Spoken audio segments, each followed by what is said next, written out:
মুরব্বীটা আবারও প্রমাণ করে দিল ভালোবাসা সুন্দর, কিন্তু তার চেয়ে বেশি ভয়ঙ্কর তাকে হারিয়ে ফেলার কষ্টটা। পরেও কিন্তু তার সাথে আমার দেখো যদি একসাথে থাকতে পারি, এই তো যা হইবার হয়েছি ওই জন্য গিয়ে তার সাথে দেখা হয়। কাকি কোথায় আছে? গেছে ডিস্টার্ব করে, সে যাচ্ছে 5 বছরের পর এখন আমার অন্তরটা কাঁদবে। আমি কার কাছে বলতে পারি না, আমি নিজের ব্যথা বেশি তো।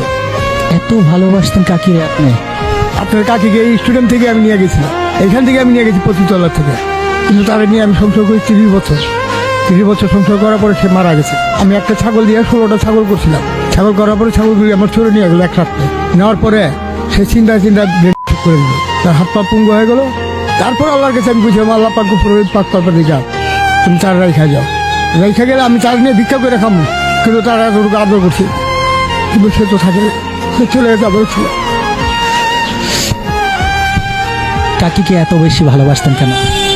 কারণ তারা ভালোবাসে এই কারণে, তারও এক অসহায়, আমিও অসহায়। তা আমারও ছাড়া সে নাই, তারা ছাড়া আমি নেই। কাকি যে নাই এই কথাটা ভাবতে কেমন লাগে নিজের কাছে? রাত্রে যে আমি ঘুম দিয়ে আসি, রাত্রে একটা কিছু আমার ঘুম আসে না, কিন্তু তার কথা চিন্তা করলে আমার চোখের বাড়ির বিষটা বাড়ির ভিজে যায়। সেটা আমি কারো কাছে বলতে পারি না, নিজের ব্যথা দিয়ে রাখি। কার কাছে বল, ওই পরবার দিগারের কাছে নিয়ে।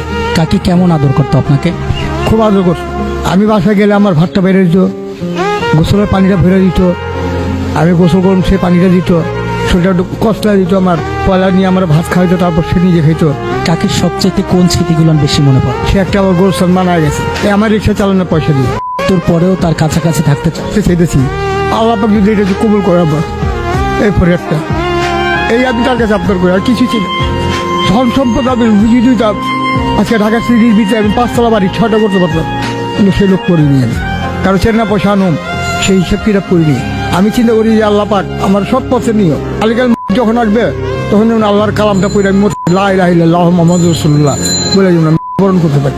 এখন একটা জিনিস আমি করি না, নমস্কার করতে পারি সময় পাই, কারণ আমার শরীর নোংরা। আমি এই অবস্থা মসজিদে গেলে আমার দৌড়া দিব সবাই। গুলিস্তানে কোথায় থাকেন? এই স্টেডিয়ামে রাত যাপন করেন এই খোলা আকাশে?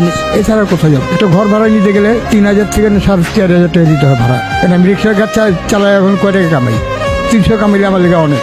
এত বেশি ভালোবাসতেন কাকি? আমি অন্তরটা যদি তারা দেখাইতে পারতাম আপনাদের, তাহলে বুঝতে পারতাম যে তার কত স্নোর, কত মহব্বত করছি। কিন্তু আমি রোড জগতে থেকে তার কত মহব্বত করছি, কিন্তু শিল্পপতিরাও করে আমাদের মতো হয়নি। আমার এছাড়া সে কোনোদিন ভাত খান মুখে দেওয়া দেখা দিই, আর তার এছাড়া আমি খাওয়া দিই। আমি রিক্সা চালিয়ে রেখেছি, সে আমার অপেক্ষা করে রয়েছে। ভালোবাসা ধন সম্পদে যদি হইতো, শাহজাহান, সম্রাট শাহজাহান সে আগ্রার তাজমহল করছে কেন? ভালোবাসার জন্য। সে টাকা পয়সার দিকে পরবা করেনি, কিন্তু সেরকম দামি আমার সমর্থন নাই। তার স্মৃতি একটা করে রাখুন, তার স্মৃতি একটা যে করে রাখুন, সেই সম্পদ আমার নাই। আমার যদি থাকতো আমি ঠিকই করে রাখতাম, অন্তরে রাখছি। এখন খারাপ লাগে না এই বয়সেও রিক্সা চালাতে হয়, খোলা আকাশের নিচে ঘুমা? খারাপ লাগে কি করুন, পেট যদি আল্লাহ পাক না দিত আমি রিক্সা চালাইতাম না। পেটটা দিয়ে আল্লাহ আমার ঠেকাই দিত। পেটটা যদি না দিত আমি মানুষের যত্ন করে দিতাম, কিন্তু সেটা আমার সমর্থন নাই। একজন পুরুষ যদি কোনো নারী মায়া পড়ে, হোক সে নারী ডিভোর্সি বা পতিতালয়ে, মৃত্যুর আগ পর্যন্ত তাকে সে ভালোবেসে যায়। নিশ্চিত ওই নারী ভাগ্যবতী যে নারীর জন্য তার হাজবেন্ড নীরবে চোখের জল ফেলে। এই জেনারেশনের মানুষগুলো এই ভিডিওটা থেকে শেখা উচিত, বিয়ের পরেও তার স্ত্রীকে এতটা ভালোবাসা যায়। এই মুরব্বীটা আবারও প্রমাণ করে দিল ভালোবাসা সুন্দর, কিন্তু তার চেয়ে বেশি ভয়ঙ্কর তাকে হারানোর কষ্টটা। একজন প্রকৃত পুরুষ, একজন চরিত্রবান পুরুষ তার স্ত্রীকে ভীষণ ভালোবাসে। পুরুষ যদি মন থেকে কোনো নারীকে ভালোবাসে, পুরো একটা প্রজন্ম চলে যাবে, কিন্তু সেই জায়গাটা আর কাউকে দেবে না। Sorry guys, this is my opinion, কেউ নেগেটিভ ভাবে নেবেন না। যদি ভুল বলে থাকি ক্ষমা করবেন। Thank you.